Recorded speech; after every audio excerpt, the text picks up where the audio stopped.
हमारे सभी मित्रों को मेरा सादर नमस्कार। मित्रों, स्वागत है आपका आज के हमारे लाइव सेशन में।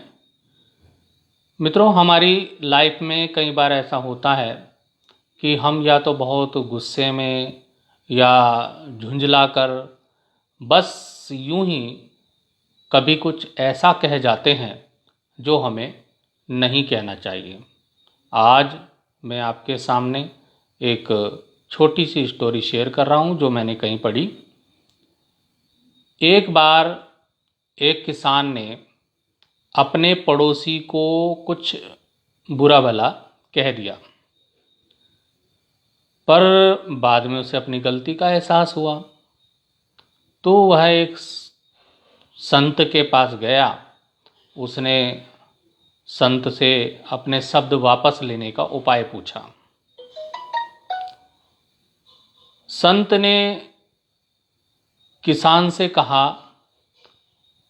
तुम जाओ और खूब सारे पंख इकट्ठे करके लाओ और उन्हें शहर के बीचों बीच जाकर रख दो। किसान ने ऐसा ही किया और फिर संत के पास पहुंच गया। जब संत ने कहा, अब जाओ इन पंखों को इकट्ठा करके वापस लेके आओ, तो पहले तो उसे बड़ा आश्चर्य हुआ कि संत ने ऐसा क्यों कहा। लेकिन फिर भी वो किसान वापस गया शहर में, तो देखा तो सारे के सारे पंख हवा में इधर उधर उड़ चुके थे और किसान खाली हाथ संत के पास पहुंचा। तब संत ने उससे कहा, ठीक ऐसा ही तुम्हारे द्वारा कहे गए शब्दों के साथ होता है। तुम आसानी से इन्हें अपने मुख से निकाल तो सकते हो, पर चाहकर भी वापस नहीं ले सकते। इसलिए जब भी कभी बोलें तो सोच समझ के बोलें। कुछ कड़वा बोलने से पहले याद रखें कि भला बुरा कहने के बाद कुछ भी करके अपने शब्द वापस नहीं लिए जा सकते हैं। हाँ, आप उस व्यक्ति से जाकर क्षमा जरूर मांग सकते हैं और हमें क्षमा मांगनी भी चाहिए, लेकिन क्षमा मांगने के बाद भी क्षमा मांगनी चाहिए, हमें जरूर क्षमा मांगनी चाहिए। और क्यों मांगनी चाहिए? क्योंकि रहीमदास जी कहते हैं कि टूटे सुजन मनाइए, जो टूटे सो बार, रही मन फिर पोइए, टूटे मुक्ताहार, रही मन टूटे मुक्ताहार। रहीमदास जी कहते हैं कि जो सज्जन या स्वजन, अपने लोग, जो अपने प्रिय लोग हैं या सज्जन लोग हैं, कितनी बार भी रूठ जाएं, उन्हें बार बार मना लेना चाहिए। क्योंकि जैसे कीमती मोती की माला अगर टूट जाए, कीमती मोती हैं और कीमती मोतियों की माला अगर टूट जाए तो उन मोतियों को फेंक नहीं देते, बल्कि उन्हें वापस माला बना करके माला में पिरो लेते हैं, क्योंकि वो कीमती होते हैं। इसी प्रकार से हमारे जो सज्जन लोग होते हैं, हमारे स्वजन लोग जो होते हैं, वो भी हमारे लिए बहुत कीमती होते हैं।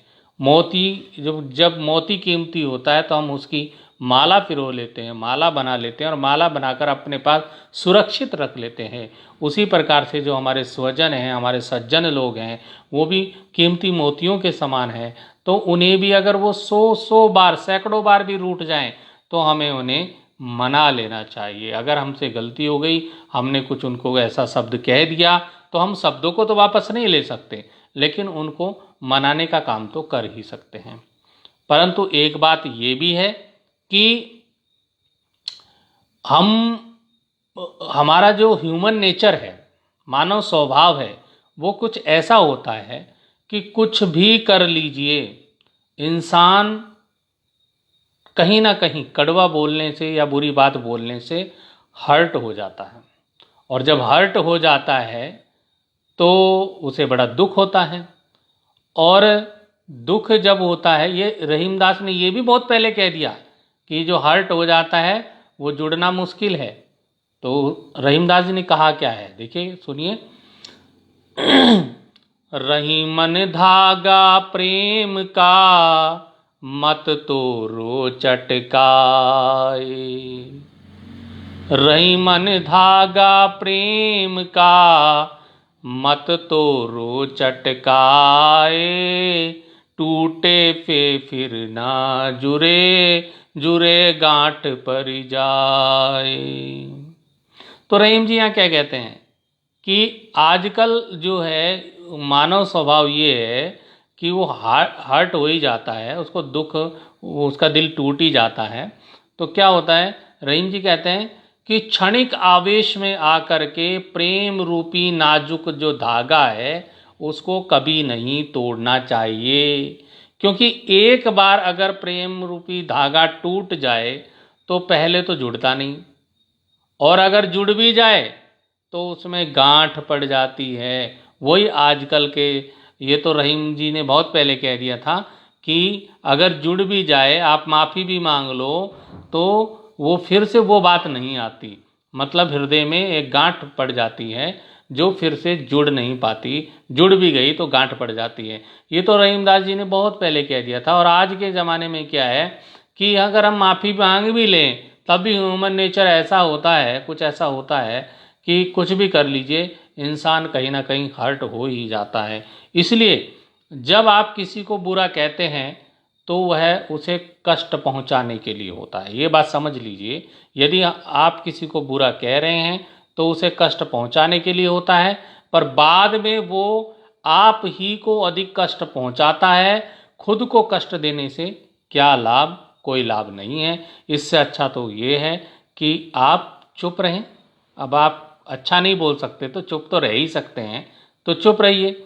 और संस्कृत में एक श्लोक है कि हमें प्रिय वाक्य बोलने चाहिए, सबके साथ प्रिय वचन बोलने चाहिए। श्लोक है कि प्रिय वाक्ये प्रदानेन सर्वे तुष्यन्ति जन्तवः तस्मात् तदेव वक्तव्यम वचने का दरिद्रता। मतलब प्रिय वाक्य प्रदानेन सर्वे तुष्यन्ति जन्तवः, प्रिय वाक्य बोलने से सभी जीव जंतु, कोई भी प्राणी हो, वो संतुष्ट होता है। प्रिय वाक्य बोलने से सभी जीव जंतु सब संतुष्ट होते हैं। तो मानव तो क्यों नहीं होगा, मानव तो सबसे पहले संतुष्ट होगा प्रिय वाक्य बोलने से। तो तस्मात् तदेव वक्तव्यम, तो उस तरह के वचन बोलने में, किस तरह के प्रिय वाक्य, प्रिय वचन बोलने में, वचने का दरिद्रता, बोलने में क्या दरिद्रता, क्या कंजूसी।